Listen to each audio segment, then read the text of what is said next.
following discussion is not necessarily the views of all involved.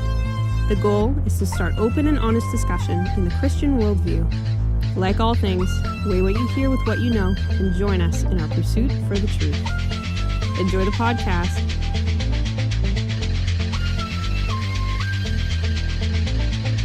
Ken Ham and Joel Osteen? What are they even arguing about? Whether you should own a bigger boat? Like, what's They both don't know what they mean by boat. Does God exist? Yep. Thank you for watching the Second Rate Saints podcast. Now that we've settled that debate.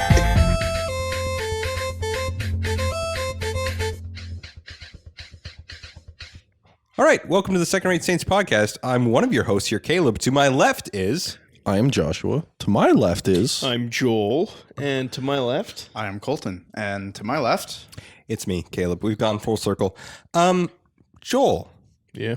Have we done stuff on the internet? Do we do stuff on the internet? Weekly, yeah. Wow. No, we're posting our episodes. We're on the regular, where we want to be. So send us comments, questions, or concerns about the episode at secondratesaints@gmail.com, or you can check us out at our website at secondratesaints.com. What else do we do? We have an Instagram and a Twitter. Not super active right now, but we're going to be posting more on it, hopefully, in the near future. Yeah. So there's a nasty habit we have here on the podcast, reading. So Colton, what have you read?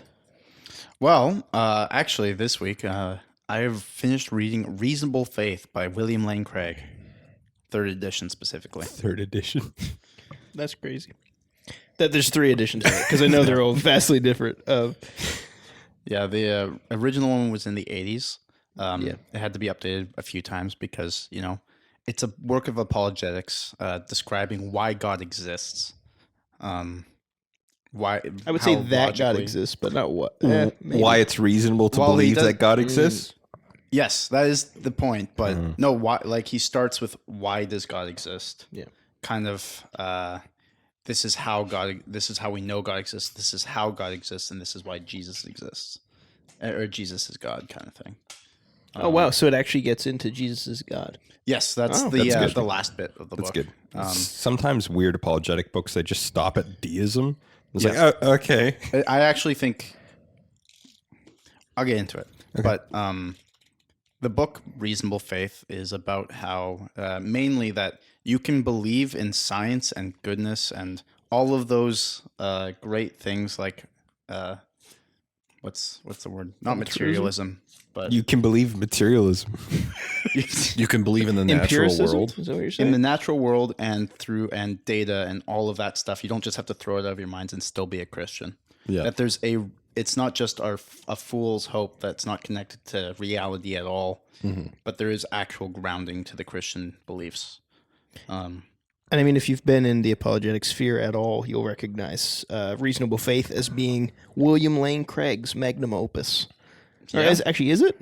No, his He is newer stuff. Philosophical Foundations of the Christian Worldview is his magnum opus with J.P. Moreland. Yeah, that wouldn't surprise me. It seems like it's a more expletive.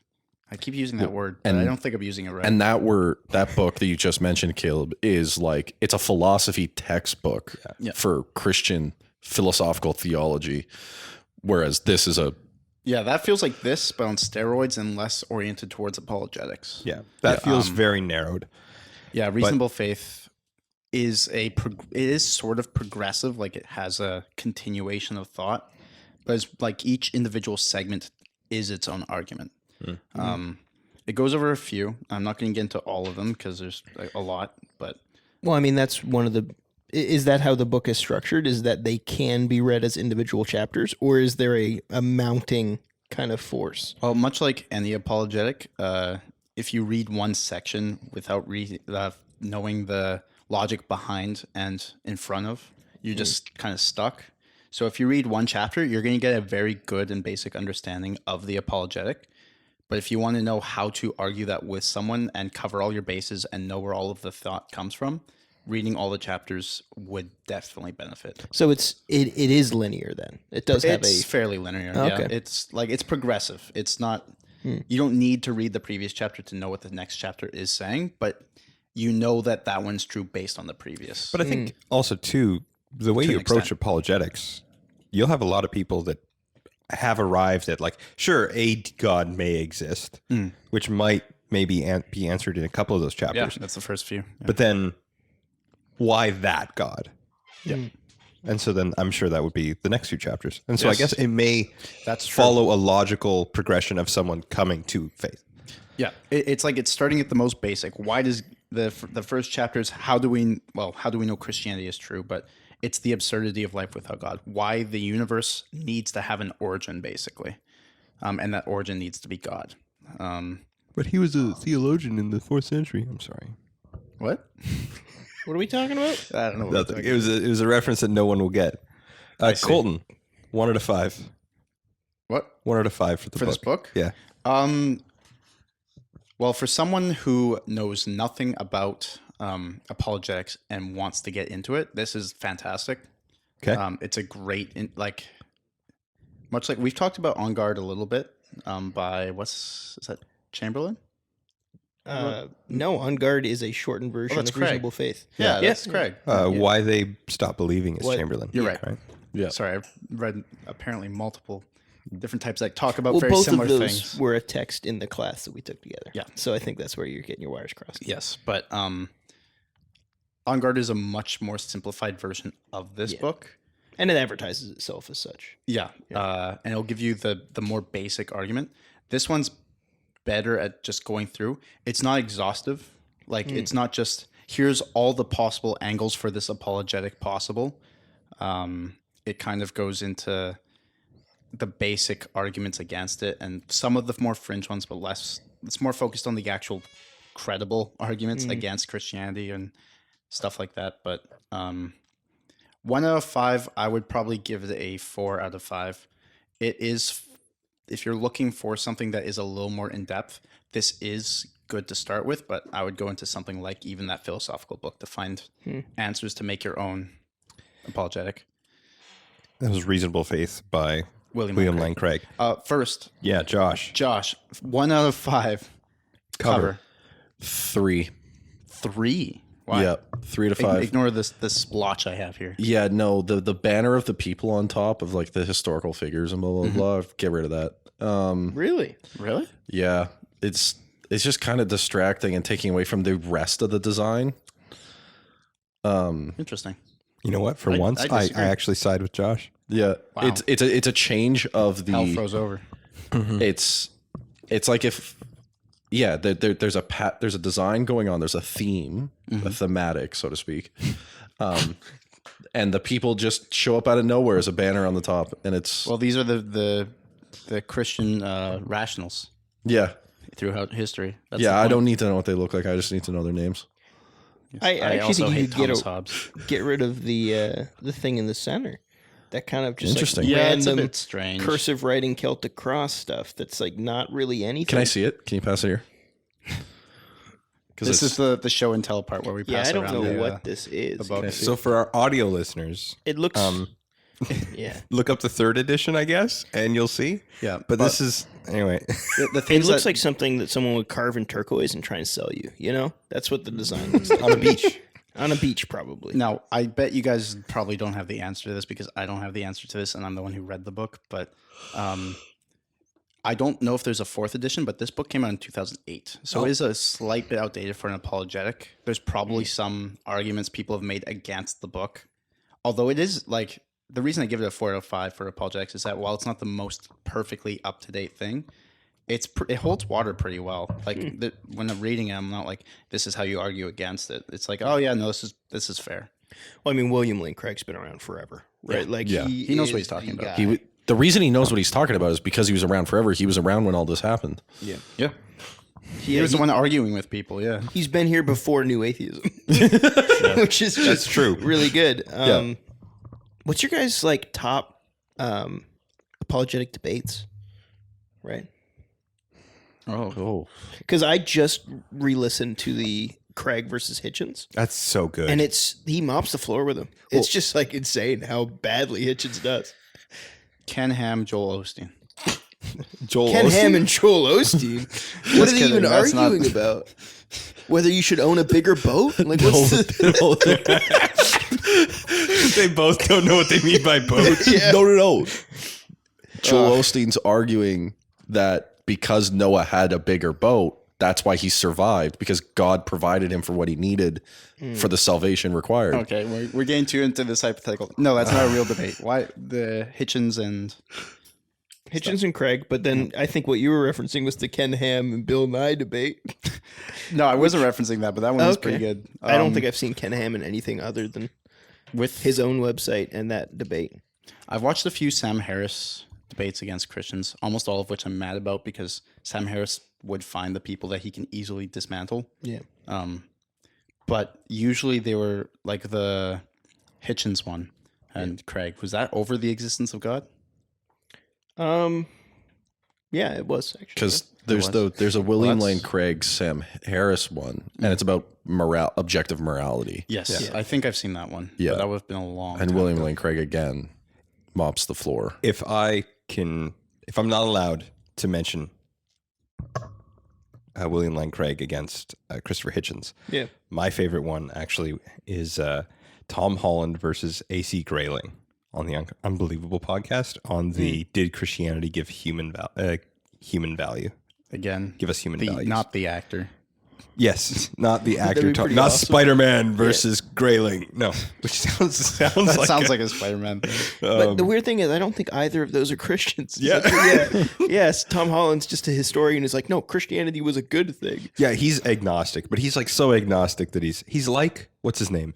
The British. Douglas Murray. He's like Douglas Murray, where he's like, yeah. we can't, if we abandon Christianity, we're going to abandon the West. So, I mean, it's not really wrong.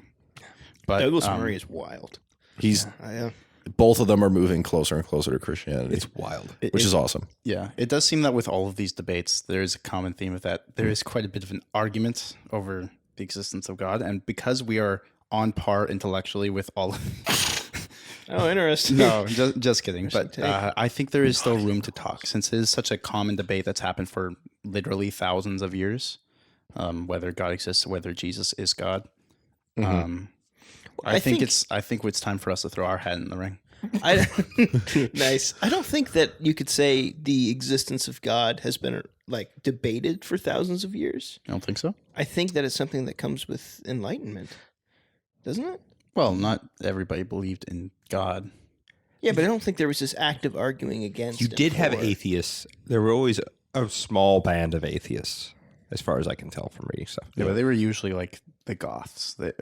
Not literally the Goths. You mean the Goths, the punks. historicals? No, not the historical Goths, Visigoths. but the yeah. They're No, few and far between. They were the hipsters, the ones who Yeah. believe like No, were those were tried the to be, Visigoths. rebels kind of thing. What up? Hi, Visigoths. They were the ones in orange. Wow. Anyway, Welcome to humorous history. Inaccurate history, also. But weren't the first atheists just Christians? Yeah, we were Yeah, called. because they were denying the gods of the age. yeah, but like so were some. post Enlightenment atheism is well, post Renaissance atheism is very different from anything that came before it. That's true, but it's not like there wasn't people who didn't care about the gods or didn't believe in gods or said that Christianity was wrong or something like that. Yeah.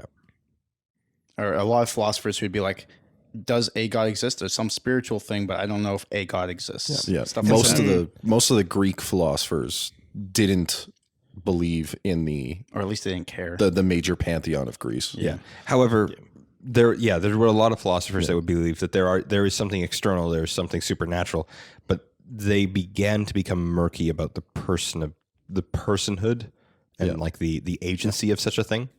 And in that sense, maybe that may be Closer to deism. not even, because deism often will hold to a personal thing, a personal being. But Yeah, that's true. absent. And- Whereas yeah. this would be like, force. Right. Yeah, there's the force that underpins all of reality. Yeah. But Obi-Wan. Midichlorians. But anyway, You said everyone's favorite part. I said everyone's least favorite part. So we get to keep going. does God exist? Yep. Thank you for watching the Cigarette Saints podcast. Now that we've settled that debate, Well, before we get into it, why do we think that, or how do we know that God is real? What metrics do we use?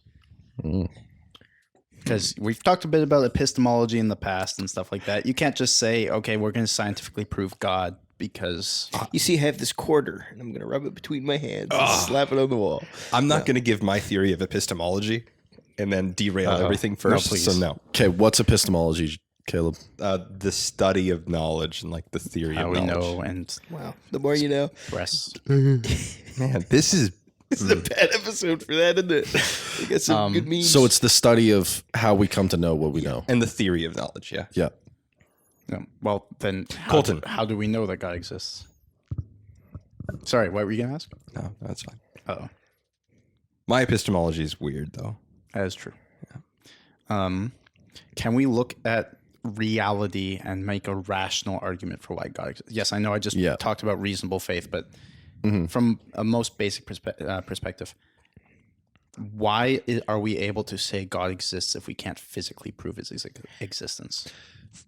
A good place to start, which a lot of people do go, is things exist and things have to come into existence. Sure. That the law of if something has a beginning, there has to be a cause for the beginning.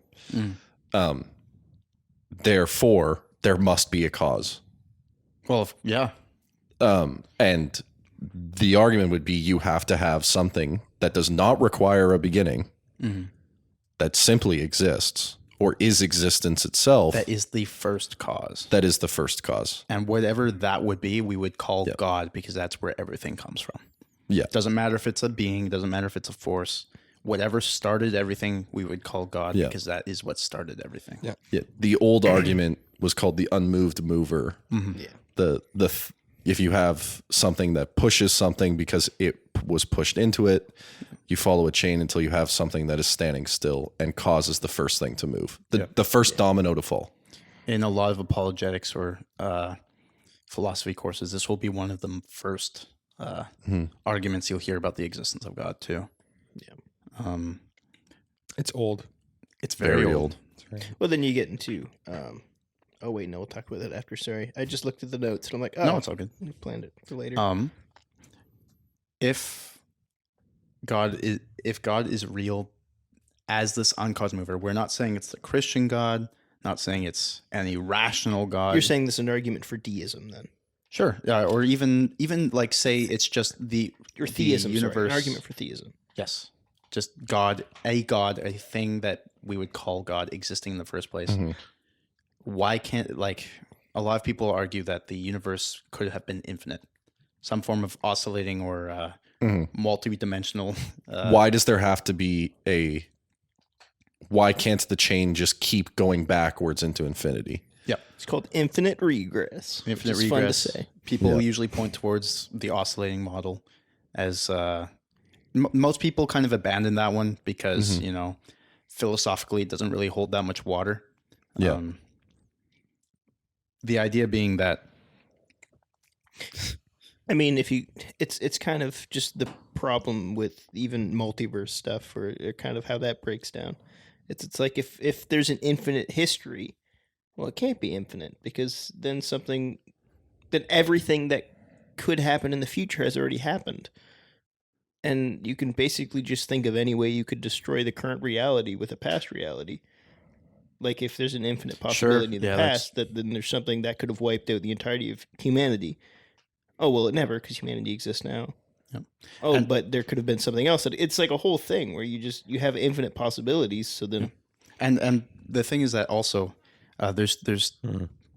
Are you not on my side on that one? I just don't think it's convincing. I agree. It's never made sense to me. And like for time itself to be infinite just doesn't make sense. Well, especially when it's linked to material, right? Like Einstein's theory of relativity proved that. If it's true, which it probably is.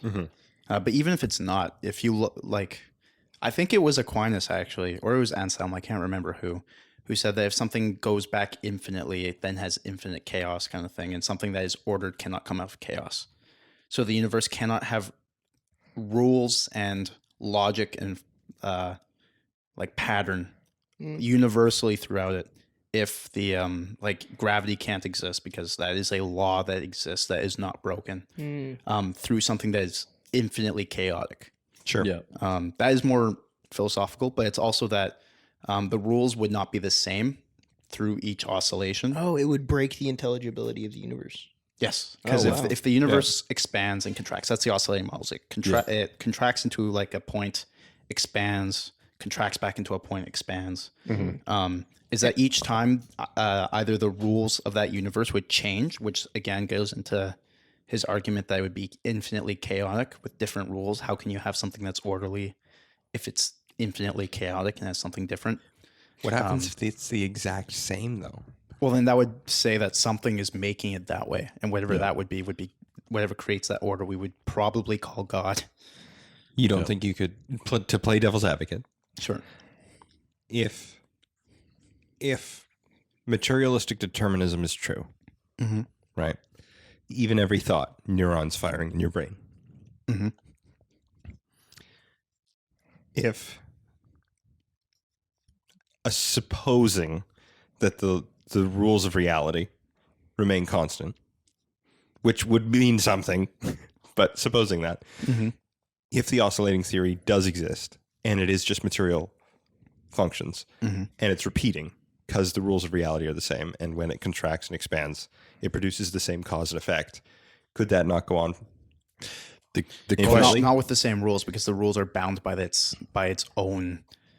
Like if you see By it as the a existence of bubble, the material universe itself. yeah. If you see it like a bubble that's going into an infinitely small point and then expanding to whatever size and then infinitely small, everything that is time, space, rules, logic, math, anything you could possibly imagine, So that would situation be within that bubble. that situation cannot exist because the rules which govern, let's say, The cycle contract and expand and get crushed and recreated. Crushed infinitely as well into that infinite singularity. Isn't the defeater of that a relationship with entropy? Entropy that's- has more to do with the heat death of the universe and whether or not that would happen before it oscillates. Okay. If the universe which we infinitely think it would. That is the more the consensus. I don't remember what the relationship is, but I remember reading On Guard and something about entropy defeats the oscillating model. Yeah. But I don't remember how. well, the idea is that if entropy carries over through oscillations, then it would eventually stop. Well, yeah, and The bouncing ball will just stop bouncing. well, yeah. The idea would be is that there's entropy is showing you that there's no sign of contraction. There's only expansion. That's what entropy is showing us. Yes. And so that's why I think Joel is saying that it's a defeater of the oscillating theory, is because there's no sign for a contraction back into that point. Yeah, Because the, entropy causes it to go out. That is true. The only it's Gravity's more, it has more losing do to with- expansion. Yeah, it's not. I don't want to get fully into the science of it, but with the second law of thermodynamics, with entropy and stuff like that, great. I love it. It's my favorite theory. But it there's would say that the energy would change into a different form that's unusable, and eventually it would become infinitely it would Heat. become heat expands and is dissipated evenly across the universe, so nothing can change because things don't interact enough for entropy to actually. And because like, nothing changed, even time itself ceases to be, right? Yeah, the death of entropy is the death of the universe. It's, Yeah. And then there is another problem though with the oscillating issue, which is why does the cycle even exist? Like, where did it come from originally? Yeah. Like why, like you have, yes, you could say there's this infinite regress, right? But why is that infinite regress even there? Well, personally, I would say if you want to put some kind of cap on it and say that's just how it is, then why not call the infinite regress God? Well, It's no. an impersonal God, but it is God. It's force, but that would just be pantheism, kind of. Yeah. No, absolutely, it would be. No, but what I'm saying is why does the thing even exist? What do you mean? Why where did the infinite regress come from? yeah, You're well, what caused Presupposing that? that there is a why. Well, the point would be is that there is no why, it just is. no, I understand that. But But let me ask the question anyway. No, I'm sorry. It's presupposing that. Yes. It is presupposing that, yeah. But there is a knowable alternative, which is that it doesn't exist. There is an alternative. It either exists or it doesn't. Yeah. Oh, so you're saying the question is why is there something rather than Why is there something rather than nothing? Yep. Stephen Hawking's answer to that was because there is. Like, actually, that was his argument. That's not an argument. I think it was more because there is. I'm sorry. Caleb. That's funny. Anyway, I'm a menace. we've thrown a bunch of crazy words in science around: second law of thermodynamics, entropy, all Oh, that. can you define the second law? Because I'm pretty sure you lost people there. The second law of thermodynamics it's the law of entropy that with Matter off can of not head. be created or destroyed. Is that That's what the we're talking third. That's the third? Yeah, that's Newton's third law, right? Oh, yeah. Yeah, that's, I don't know, man. But the second law is that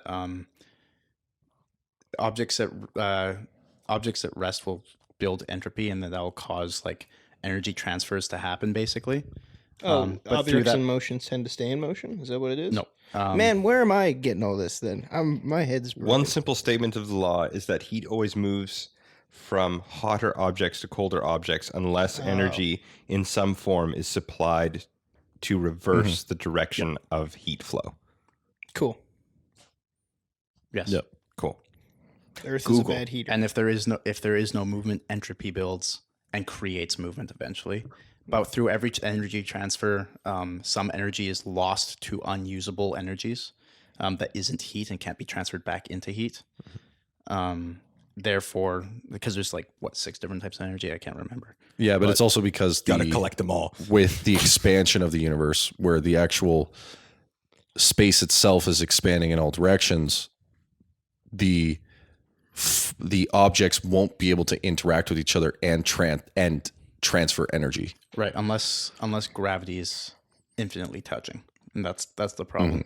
But I don't want to get into it, which could cause an infinite regress and expansion. But that again, it gets more into the philosophical point of something that has infinite regress has infinite chaos and therefore can't create order philosophically. But here we are. Doesn't that prove that you're wrong? That's not enough. Does it Maybe there's another way. I don't think it proves it philosophically, does it? What do you mean? Infinite chaos doesn't create order. That's not a philosophical argument. That comes from a probability standpoint, doesn't it? Yeah, but probability is often the realm of philosophy. I don't. Is that true? That doesn't sound true. Here's to the me. thing. He's right, but I also agree with you. Okay, cool. Yeah. Colton's right, but I also agree with Joel. Well, No, the argument, it's more the philosophical is the actual argument itself that something that has a property of chaos cannot create a property that's of its opposite, kind of thing. You can't create something that is perfectly ordered and universal like the law because of the potential for change light. would make the order that it created unusable. This sounds Eventually, it would create something that is unusable. Yeah. Yeah, this sounds like we're transitioning a little bit into the next question. a little bit. The teleological argument. Yeah. Well, if someone made it, then Well, it reflects order. That's for sure. Does anyone know the Yes. watchmaker argument? That's what yeah, it you is. throw Next a bunch question. of stones. Throw a bunch of stones in the box, and a watch comes out. I always heard pillowcase, but that maybe I was just in the wrong Pillowcase? circles. I heard bag, Yeah, like a I guess plastic bag pillowcase is just a bag for your for a pillow. head. Nope, nope. That's The argument is that it kind of it does bleed over a little bit into the beauty argument, because usually people point to beauty as a standard, but it's more just order in of itself, laws of the universe, universalism in mechanics across the universe and stuff like that. So the idea, We hopped about 3 abstract levels into yeah. it. Does So let someone me- want to just lay out the basic? Yeah. Josh, well, please. I was just going to say that when we say that there's a universal law, what we mean is that the law of gravity operates the exact same way in every point in the universe. Yeah. You can't go to a place in the universe where the rules don't apply or don't apply the same. Or Except blue the is moon. red. Yeah. Okay. Stop. Except for the moon for some reason, Joel.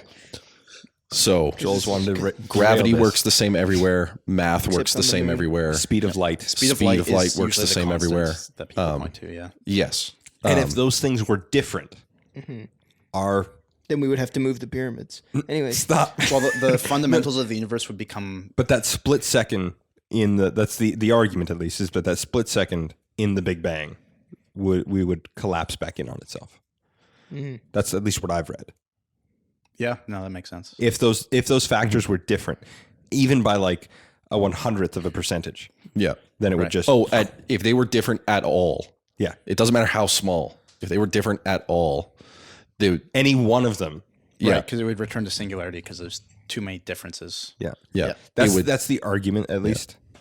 It would be like How building do we know a, it hasn't infinitely gone through that, and just this time is the time to expand it? No, I'm kidding. well, that goes back into the argument of how do we know the Earth even was created? Well, because it exists.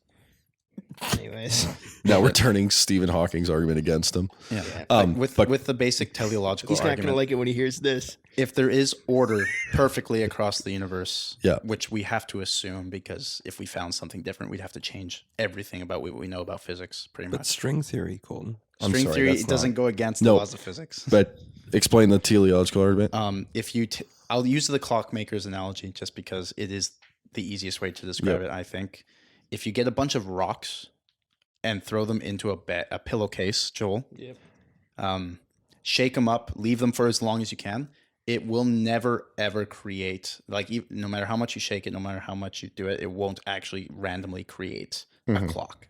You sure? Pretty sure. Have you tried it? Because it would No. make an hourglass, which is What? because it Oh, makes the sand eventually. That's true. That's one part of an hourglass. But there's also the object too of organized, like, complexity Yes. of a clock. Yeah. Right. So that one thing is just if you shake a bag, something that is ordered is not gonna reflect. Yeah, something that looks ordered could, but not with the intricate complexities of a clock. And so one of the things that a complex object is designed by a complex mind. As far as we can tell, complex things are only made by minds. Yes.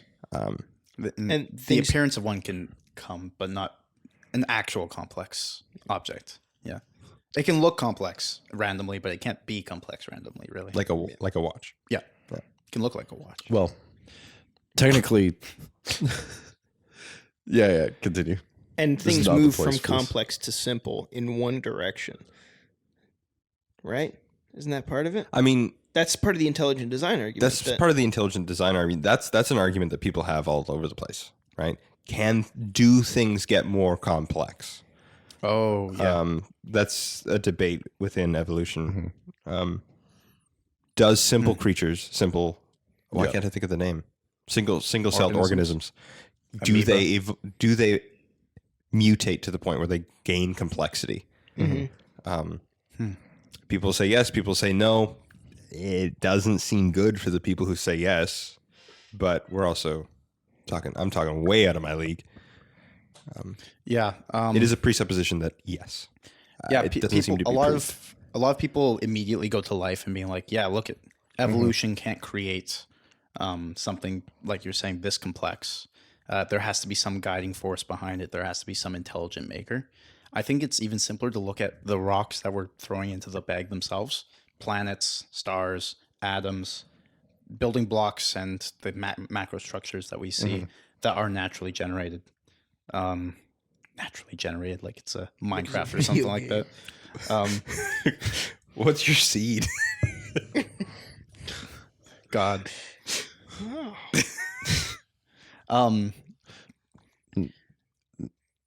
Yes, Josh. No, continue. I was gonna comment on the Minecraft joke, but continue. Yeah, so there's a complexity to creation that requires an intelligence. There's a similar argument with intelligent design with DNA on that same Yes. plane, which is DNA is not just a molecular compound that is formed that creates a chemical reaction. It's an actual language using particles that then is read by the RNA. to create a protein based off what it reads. Yeah. And so there's an actual language, a 4-digit language that is present there. It's not a chemical reaction. And language is only ever written by a mind. Yeah. Right. Is only ever communicated by something that has a mind. And there's way more complex forms of argument that I've read on that, but that's a pretty good distillation of it. Yeah, the one that I usually go to, because life and the building blocks of life. Yeah. But you look at like the conditions on Earth that are needed for Earth to produce life, and how crazy specific they have to be. Yep. Like if some things were slightly off place, then we wouldn't have it. Like if the moon didn't exist, or life on Earth would be impossible because the moon blocks like so many different types of Same with Jupiter. asteroids. Jupiter is the big one, especially for comets. It's where we put the Nazis after we were done with them. Devil's advocate. Yeah. Yeah, but how many other planets do exist that don't have life? One planet having life in all of the planets throughout all the galaxies. If one of them has life, statistically, wouldn't that therefore be probable if you count every single planet? And Potentially. if that's the case, then why assume God out of that? So you're saying we have to find life on other planets for this argument to make sense? no, Well, if you have you to had find life the on if you had ability life to have on life. every single planet, and the odds of it were so low, then it'd be like, Yeah. right? But because, as far as we're Right. aware, life doesn't exist on other planets, He then doesn't even know about the Fermi paradox, Josh. What's all this about? Anyways, because life doesn't exist on other planets, because they are one of those factors. They don't have a moon. They don't have a Jupiter to absorb the asteroids and whatnot. Their sun shoots off too many solar flares. Insert crazy amount of reasons. Yep. The not just vast majority, as far as we can tell, the majority of other planets don't have even molecular life or animal life, let alone conscious life. Yep. And if that's the case throughout, as far as we know, the vast majority, if not all the universes, why are we be surprised that the probabilities got it right once and we just happen to exist on that one? Well, Because we wouldn't exist on another one. But that's calculating the specific macro things we can see about the existence of, like the probability of creating the habitat for life. Yes, this argument isn't necessary, but I actually do feel like you can fall back on the life is actually so scarce that we should probably assume there's a creator, like there's a worth in having that argument.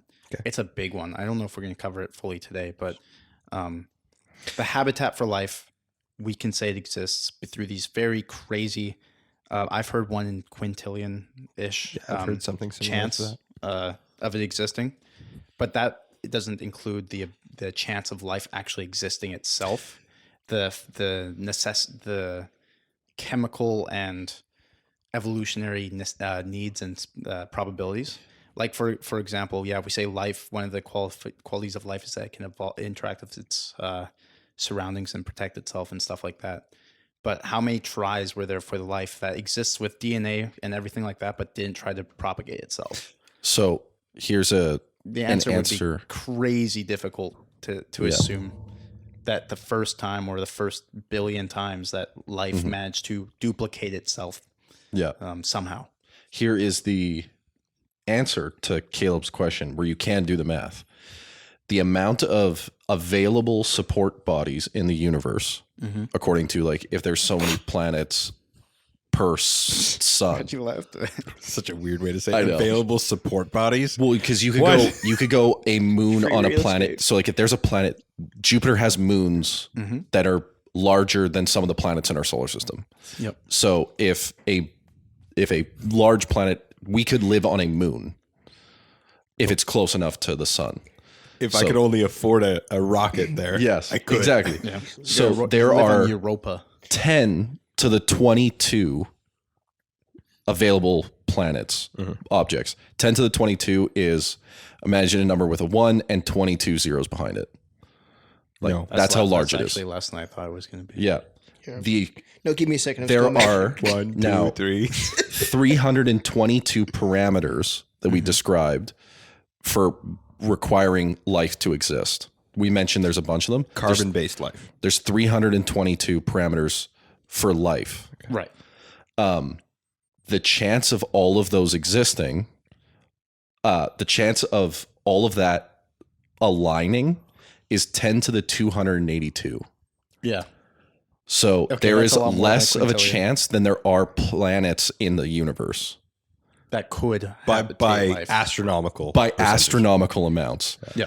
So the fact that there is one planet with life so far is so beyond like the Yeah, the habitable body that we live on. Yeah, my The argument support that I body. played for body. devil's advocate makes too light of the yes. The the rarity. percentage of it. Yeah. Yeah. Why are we trying to go to space then? Because space is cool. Because we Good can up- yep. create a support body like God did for Terraforming? us. Image of God. Boom. Let's Well, no, I'm saying it requires a mind to make a habitable place. go to the moon, boys. Right. Yeah. God wants us to terraform Mars. So that was a bit of a clunky way of saying that the order of the universe is Yep. insane. Mathematically, the argument agrees. Yeah, With and that's only with life. Yeah. For the physics to align for like gravity to exist. We don't know anything about gravity really, but for movement to happen properly, for something to actually be able to move, the physics behind it that have to all be true. Sure, it could have happened in a different way in a different universe that doesn't exist, but once we get there, then infinitely anything can happen. If Yeah. we start changing random laws of physics. Yeah. So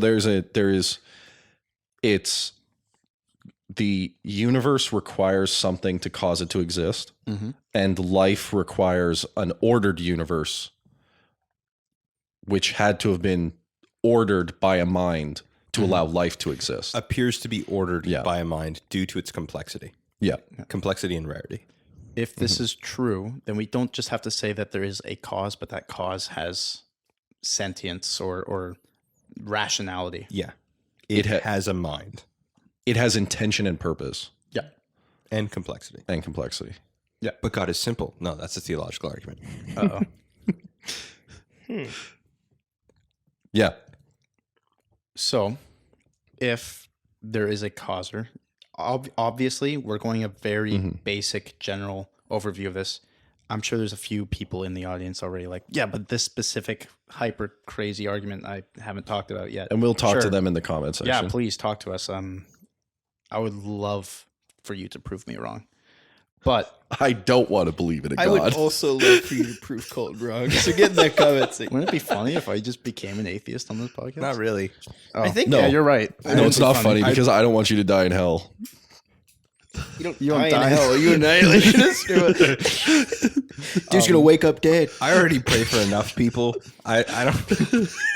That sounds like I don't pray for you already. Oh, It also sounds like you pray for people who are dead. What's going on? I mean, Very- early Christians very did. Catholic of Anyway, you. It's very early Catholic Christians of you. did. Oh Anyway, my moving goodness.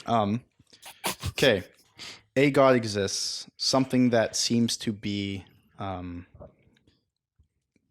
a cause or something outside of the universe that isn't the universe itself and has a brain. A brain has as a a mind. brain. A mind.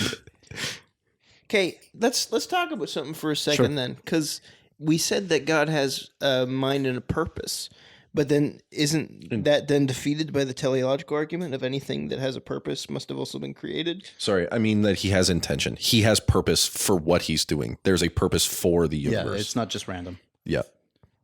That it has there's a reason why it's the way it is. There's specificity rather than just So abstraction. does this back you into a kind of a corner where you have to say God doesn't have a purpose? God Because finds God his never- purpose in himself. well, Yeah. yeah, the argument would be the Okay. fact that he is his purpose. Yeah, his will is such a way that his want and purpose coalesce. Again, trying to disconnect that as much from the theological meaning of purpose, but Yeah. The same argument with like how can God We're getting love, very heady. but then he has love in the community Trinity. of the Trinity. Yeah. yes. Anyway, I don't know if that answered the question, but I'm content. That's code for If it means I don't have to think about it anymore, then it's an answer. that's code for okay.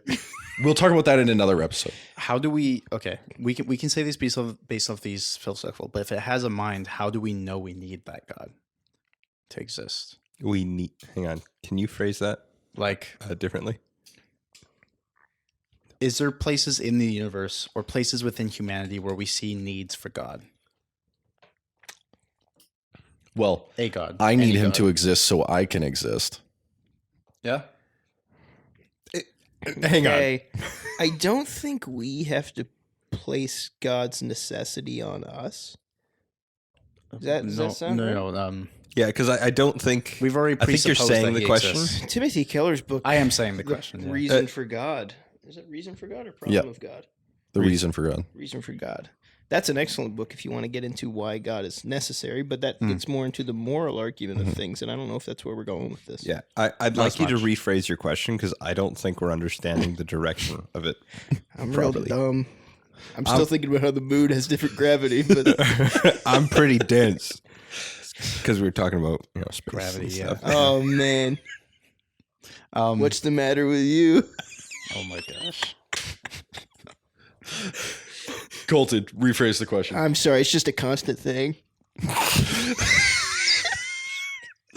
Glad that got a good reaction. Let's go. This sucks so Oh my bad. gosh. I Colton, can't say this. stop. Okay. If God is real and has a mind, is it a personal God? Is it a God we can know?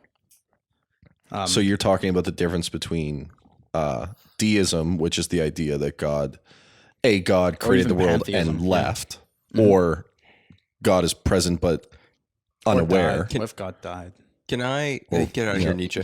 You come later. Can I rephrase your question, Please. Okay.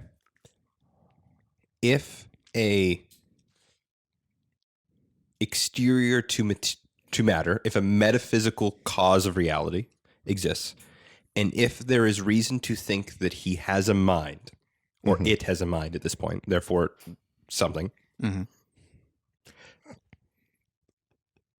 is it a reasonable question to ask, could he speak to us? Or could it reveal itself to humanity? Right. Is that where you're going?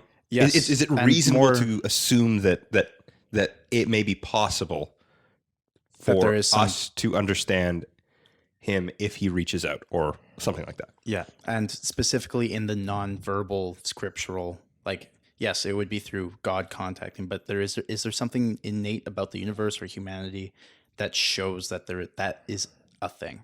Oh, That is so it's not the existent. same question. If there is a God and he creates with purpose and he creates things for purpose, do we have a purpose? And can we see that? I think following that line of argument, it's that if we have a purpose, then our purpose is found in God. Yes. So I think we're missing the step there. where Okay, it's fair like, enough. Okay, so let's go back to the clock analogy. If a clock is made, the purpose of it is to tell time. If humans are made by a God with a mind, Then it has what is purpose. our reason for being here? God would have to create reality for some reason. It is And 10:10. I fulfilled my purpose. Yeah. Sorry. I thought you were going to look at it and say it's over, and that was telling time. What would be the like if a God exists and like a clock exists and a clock is a bit able to tell time, do we also have a purpose if the God has a mind and made us? The answer would be yes, right? The answer would be yes. Humans would have to have a purpose if they exist if a God created them. Yes. But That purpose can be either for some, because let's say that God needs coal, and so our existence would be for shoveling coal. that's Obviously, it's not that's simple. the Babylonian argument. We need food. Make the people. Coal's yeah. the goal. It's like the ancient version of oil. Yes. Yeah, the Sumerians had the idea that God the gods wanted gold. The Babylonians had the argument that the gods needed to eat, so they made people to feed them. The Egyptians trying- were Yeah. humans made it of But- blood of a demon. That's sweet. Not a demon. Okay, tears. Okay, of a demon. servant. No, it's the blood of a servant. Isn't that the Sumerian thing where they kill the servant? Oh no, it's tears out of the creative God. I forgot. I'm mixing my mythologies. Guys, you're all over the place. Anyway, I'm trying with this line of argumentation. I'm trying not to beg the question. Yeah. In saying that humans have purpose, we don't always know what that is, and most people will probably tell you like they don't know what their purpose is, but everyone feels like they have a longing for a purpose. Is that indicative of God? It begs the question that humans do actually have purpose, and so I try not to do that. Yeah. But Well, it's similar to C.S. Lewis's argument of if I have a desire or a hunger for heaven, a better place, then but it does not exist here, then heaven must exist because I have a hunger for it, because I have a hunger for all these other things, and they have a they find they have a rational fulfillment. yeah, they have a fulfillment. If I'm hungry, there's food. If I'm tired, there's a bed. Yeah. If I'm all of these things. If I bear existential emptiness, there must be something. Yeah, something that fills that. Yeah. Yeah. The beatific vision. Anyway. Yeah. And if it is existential, there must be an existential fulfillment, Yes. which we would call God, or at least it comes from God. Which means that that would also presuppose a relational aspect because he's the thing that's fulfilling the hunger. Even if we want to go again back to the Sumerian, you shovel coal, you bring me food, and you get to live. Okay, that's not a Sumerian thing, but yes. It's the one we're making up right now. That's the one that we're falsely putting on the Sumerians. That's what I love about ancient history is you can make stuff up. That's like, what are you gonna do? Sounds pretty right. Yeah. I mean, that's just Xenophon. Yeah. No, like 1 million people died. Who cares? But You know yeah, what you're so gonna it tell means me? that in all these other religions where there's this presupposed purpose, if there is actually one God and that God is there and we have a purpose, then all of these other attempts at finding that purpose are wrong and that there is an actual purpose that we're here for. Yep. And that those other claims are people trying to find trying to find what that purpose is. And they think they found it.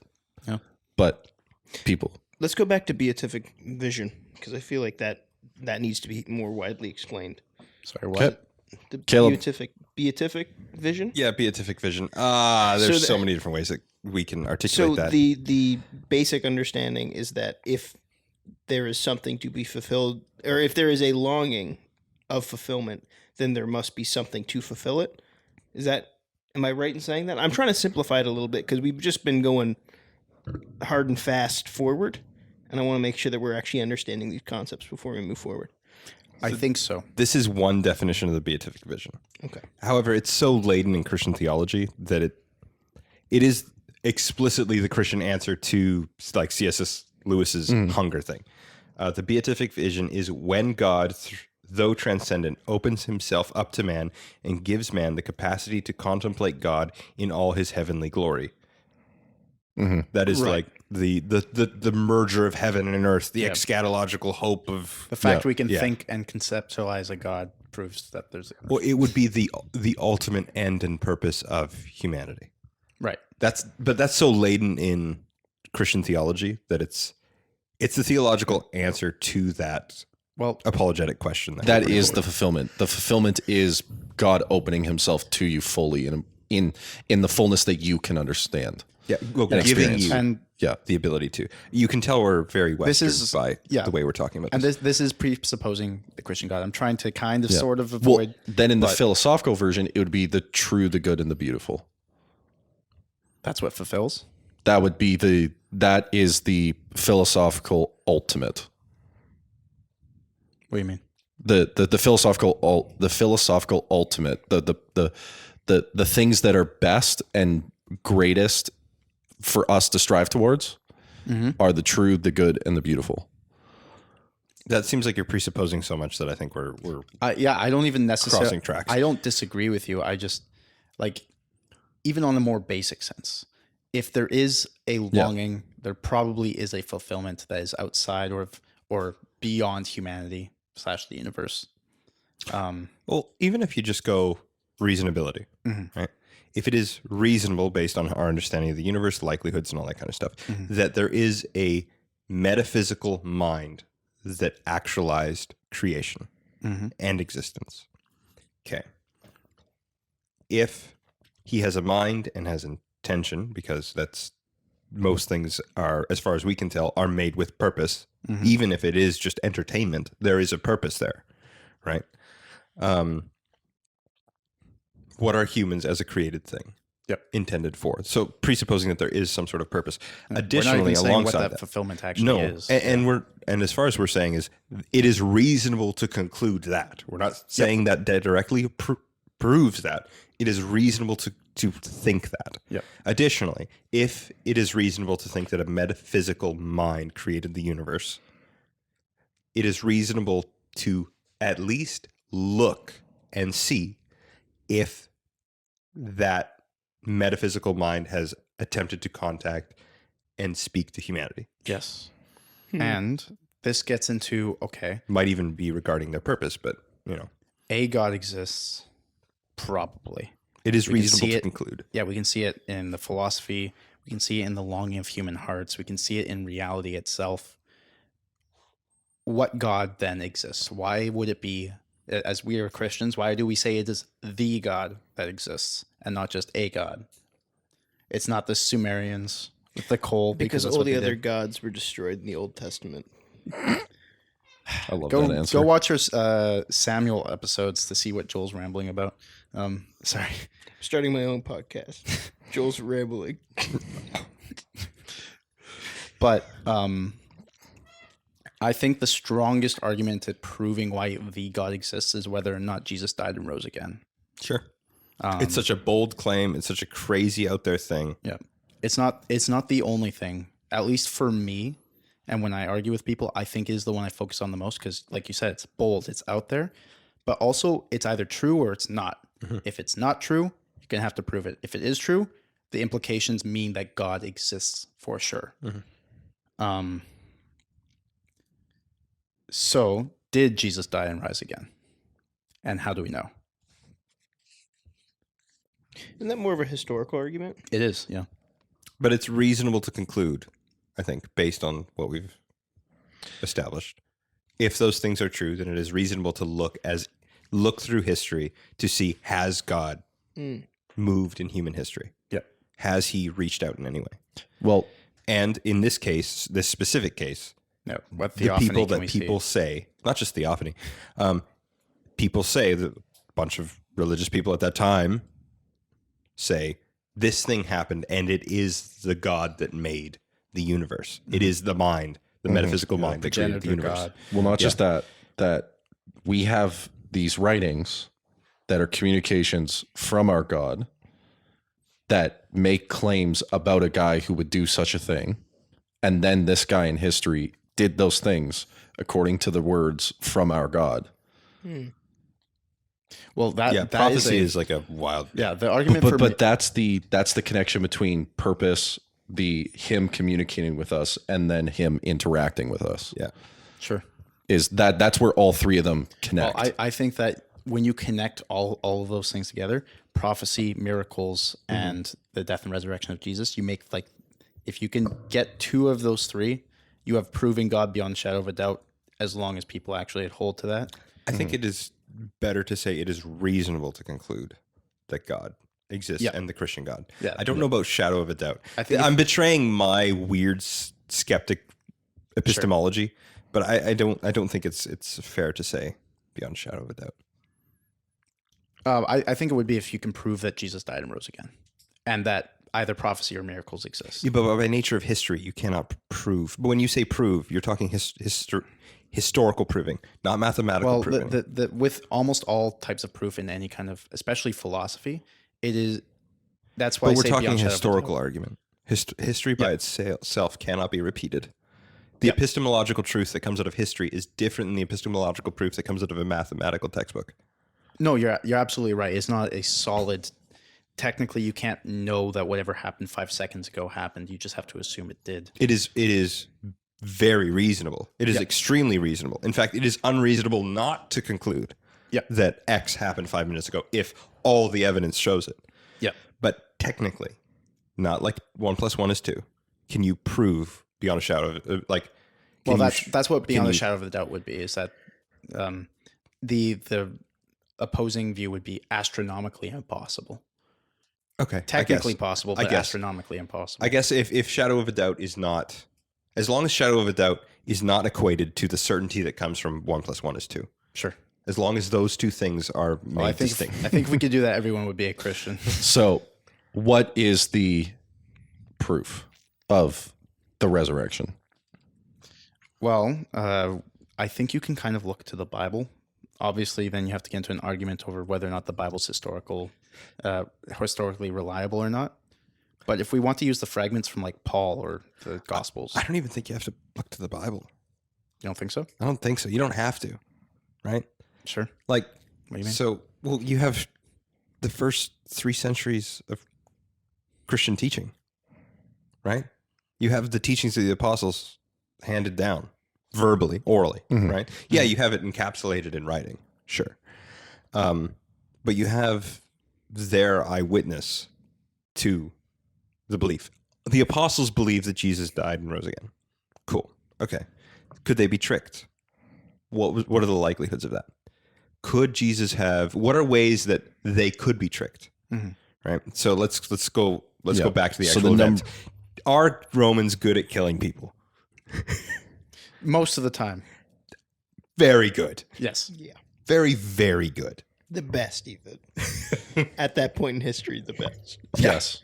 Yeah. They have a good rival in the Assyrians, but Well, the Assyrians don't Assyrians- exist anymore. They played around with it too much. They weren't picking painless, you know. yeah. But Yeah, the brutal efficiency of the Romans kind of lends heavily to Jesus died. oh yeah. It's one of the things. This is kind and of not only that, his apostles thought he died. Yep. From what we can A tell. whole crowd of people saw he died. Yeah. Roman soldiers who are used to Yeah. executing people by crucifixion. Not just a Roman soldier, a Roman centurion, Yep. a professional, high-ranking professional at killing people. And it's confirmed by the spear into the side. Yep. The Lance of Longinus. Yes. Yes. A little bit of history there. Yes, the spear that stabbed Jesus and Blood and water came out. water and blood came out. Oh, I didn't know his name was Lance. Romans are good at killing people. Yes. And they bury him. Yeah. Yep. Cool. So the wrap attempts him. to create an idea like the swoon theory, where he pretended to die and then was able to roll a 60-ton stone. That's the other thing is that he's now in the tomb. Now he has to get out after 3 days. Yeah. So even if he faked it, he's not getting out of the tomb. And then you can't fake what happened to you. Well, that's presupposing that people saw Jesus after he died, which we know is true. And William Lane Craig gets into it in Reasonable Faith a little bit. It's the last section of the book. It's not as long as the first part, which is more like kind of like this podcast structure is. Most of it is showing why the universe needs a God. Yep. Now this is why it's Christ. Yeah. But the other argument you have is all of his followers died believing and actively promoted the idea that he rose again. Yep. And died holding that idea. If you're lying about it, you are without reward. You would be unwilling to lie about it. Oh, yeah. Imagine being crucified upside down, Imagine being tortured multiple times, shipwrecked, boiled alive. like all these things. That no one would lie for no reward to profess an idea that this man that rose from the dead was that God they themselves And didn't in- at least fully believe. without breaking. None of them. Yeah. And encouraging others to do likewise. Yes. Yep. Hey, you should believe this. Die for it and incur horrible torture. It'll cost you everything. yeah. Like it has cost me. That's one of the things that like people will claim the apostles were like cult like, where they're like, it'll cost you everything. Just give me money. Yeah. Yeah. Right. It's like, but they also died. And then they give are up dying and everything, being yeah. persecuted for it. And they have no money. Yeah. Like they're not rich people.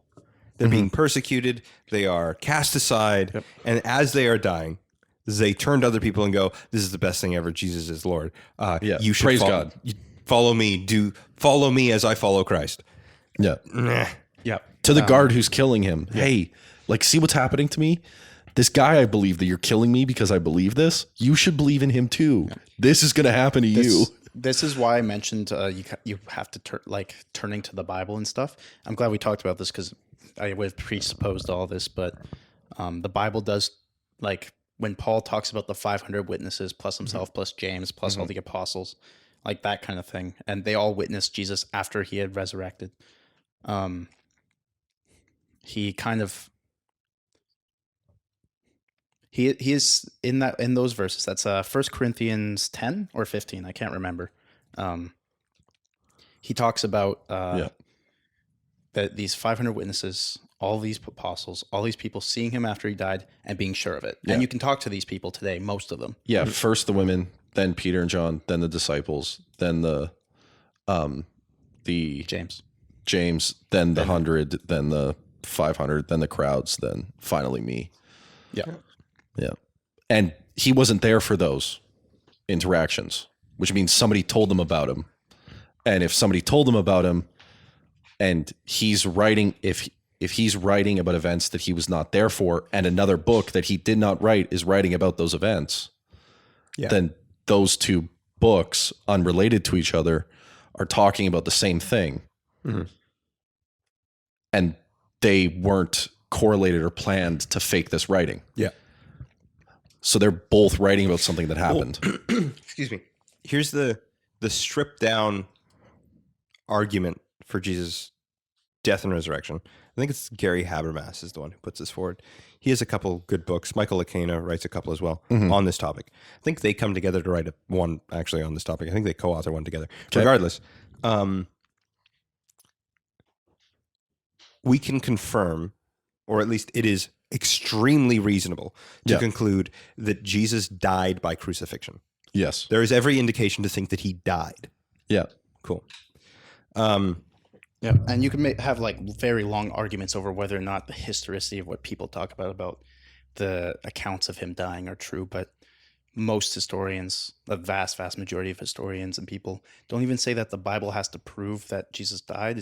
Historically, there was a Jesus and he did indeed die. It is reasonable to conclude that he was buried. That's where dead people go.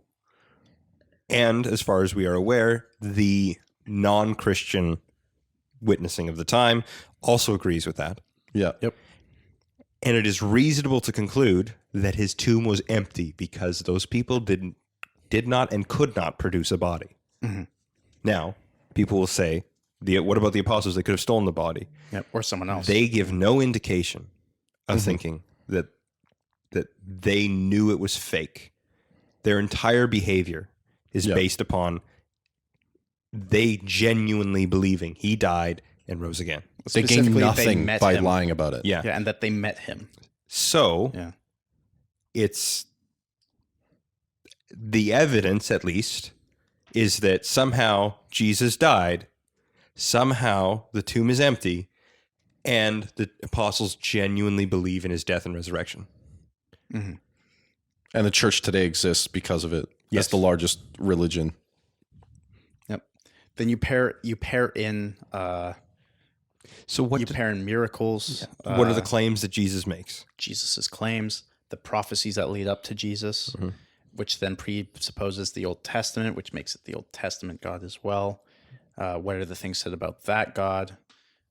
Does that fulfill any of the requirements? Things like the longing, the causer, all of these things. Plus, like, with all existence of God arguments, there's going to be a billion small arguments that add on to the main ones, but I think that these are the main ones. Yeah. The big simple ones, quote unquote, as simple as apologetics can be.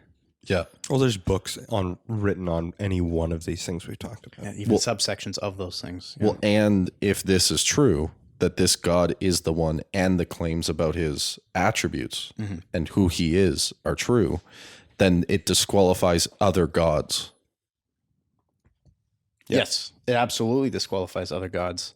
The Bible, because if you believe in God, then you're going to partially believe in, or at least mostly believe in his scriptures as well. The means of which he interacts with. So I see this atheist argument all the time. That's like, why are you, what was it? Why are you coming after me? I believe in only one less God than you do. Yeah. And you believe in 1,000 less gods than the Hindus do. And I'm like, that's Sam Harris who said dumb. No, that's like Ricky Gervais or something. Okay. Just dumb apologetics. Well, it's the difference between someone who has a bald head versus someone who's never had their head, their hair cut. It's just like you just go to one less. I just go to one less barber than you. Yeah, but I'm bald. There's a categorical difference between us. Yeah. We're not adjacent to one another. That one barber I go to What's the makes me categorically different than you. Oh yeah. I could go to many barbers, sure. We might all even look the same. That's not the point right now. I can't. Your argument categorically presupposes something that is not true about the argument. Yeah. And it's the, I can't remember the technical word for it, the logical fallacy that's basically oversimplification.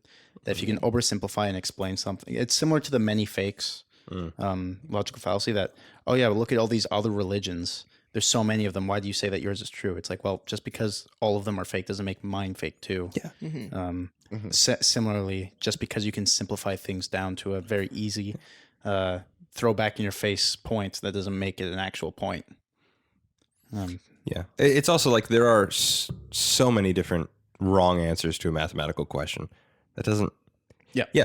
They're 2 plus infinitely, 2 yeah. is 4.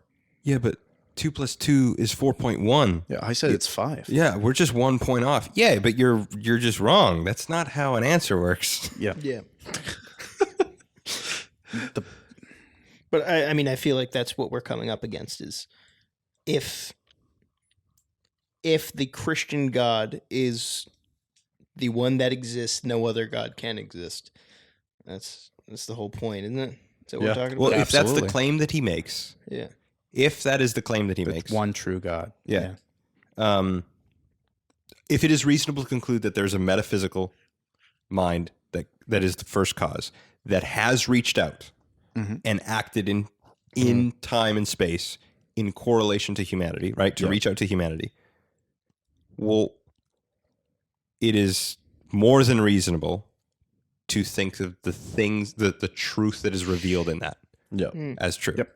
Especially in the specifics that are said. If 10 gods claim they made the earth, but only one actually did. Yeah. Yeah. Yeah.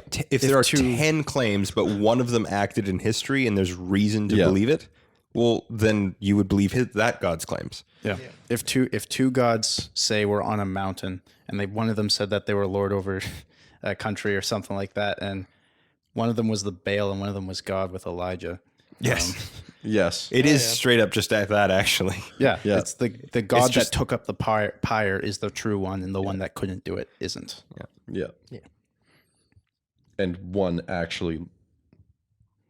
Yeah, if you can Actually prove the had death and man. resurrection of Jesus, not even just that, all of these other ancillary arguments and things that add to it, and other points, like you can even say that if you come to the Jewish and not Christian God, Well, it points the towards Jewish Christian is the Christian God. It is. He is, I guess I should say. Yes, Yeah. I agree. If you come up with the Jewish trying to- misconception of God, the modern Jewish misconception yeah, of God. that's more what I'm saying. You're mostly right, but There. you're still pointing to a God that speaks and talks with the universe. Yeah. One that says things about himself in the Old Testament, New Testament, with Old people. Yeah. Oh, he interacts with people in the New Testament too. Just not in the same way. I don't know where we're going with that. I thought you were still talking about the No, modern let's Jewish move on. Let's get conception. over it. Okay, cool. but, Interesting. I think we began to derail there. I'm sorry. We began to derail. If the one true God is real, then saying that the other gods exist would be silly. So the Baha'i are kind of off the table with that. Yeah. Baha'is are so weird. Yeah, man. you also can't believe what Muhammad said either. Well, no, because he's making claims about Jesus and the God that are counter to the God's actions. So, Yeah, you also can't believe in JWs or Mormons. If based on scripture, which is two arguments away from what we were talking about, I agree. But I think we would have to lay that out explicitly to say those things. Yeah, that gets into JWs are not out based on this definition. Mormons are. Yes. And Muslims are. You don't think JWs would be? JWs don't claim a subsequent revelation. They claim that the original revelation is different. Yeah. They're Arianists. Oh, really? Yeah. Is that, oh, okay. So if the Shows how much I JWs know. had a book that they handed out and like that was a subsequent revelation and not just a magazine, then yeah, they would be considered. Right. Well, Or a Bible with a bunch of whiteout. the reason I say, yeah, Man, I saw some JWs today and I almost talked to them. You know, guys with vests. I knew I could win. So why? the reason I bring them up and put them in with Mormons and Muslims is that they have a claim about Scripture and the God that seems to be different from what that God claims about himself in the Old Testament and the New Testament. Yeah. Which then gets into a biblical apologetics, but just for a different day. Yeah. That's a how to be a good Christian. Yeah. Yeah. And the reason I say that the JWs are different is because they think that our revelation is misunderstood, whereas Muslims have a subsequent. You understand? Yep. You get Oh, what I'm yeah, saying? yeah, Okay, cool. yeah. I wasn't sure we made that clear. Yeah. And I don't know if we have much else to talk about. I mean, we could talk infinitely about whether God exists and why, but Yeah, this was a cut down, bare bones argument, which I'm fine with. It was fun. before we end, do we want to give a quick description of what we think is the most compelling argument for God individually? Why do you believe in God? Just to ground it a little bit. I know I'm putting you on the spot. Colton, do you want to go first for me? Just to bat it back into your Yeah. put you on the spot. So no testimony time. I'm not talking testimony, but when I was starting to become more serious about faith, the thing that kind of convinced me is the going back to the teleological is the orderliness of the universe. The fact that there are similarities between super macroscopic things and very microscopic things in terms of physics and stuff like that, and how everything seems to work together perfectly. The beauty in it and the orderliness of it showed to me that there had to be some form of God. It's a little more of a personal thing than I could convince someone. I can't just. It's hard to point to someone and say, "Hey, look at this beauty in the universe," because they could just go, "I don't see any beauty." But to me, the stars themselves, the blades of grass, the dew, the atoms, and how they function with each other, point to me that God exists and must exist. So these aren't the most compelling arguments. Your question is not To you. What do you think is the most compelling argument? Yeah, it's Well, what to you personally. What do you find? Okay. I think mine is that only in the not only. Sure. Yeah. Only in the Christian system. The most compelling thing to me. Only in the Christian system is the moral and existential angst that burdens humanity is truly answered. You tie that with the transcendental argument, more of what C.S. Lewis would argue, more that hunger, Right. and we have a taste of that promised fulfillment even now in the Christian life. You tie those things together, and that's the reason why for me. Interesting. Yeah. Yeah, sure, Joel. Joel, what do you think? Do you need to think about it for longer? Because I can go before you. Yeah, go ahead. I'll just segue into our closing after we're done. Oh, okay, that sounds good.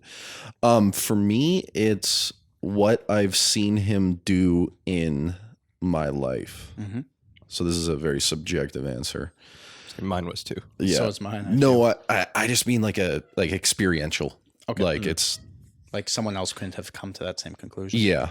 Because it's your experiences. Yeah, it's what the church and the people of God, through obeying commands given by a God in Scripture, have done for me in my life and the people around me. The way it's made life better, Okay.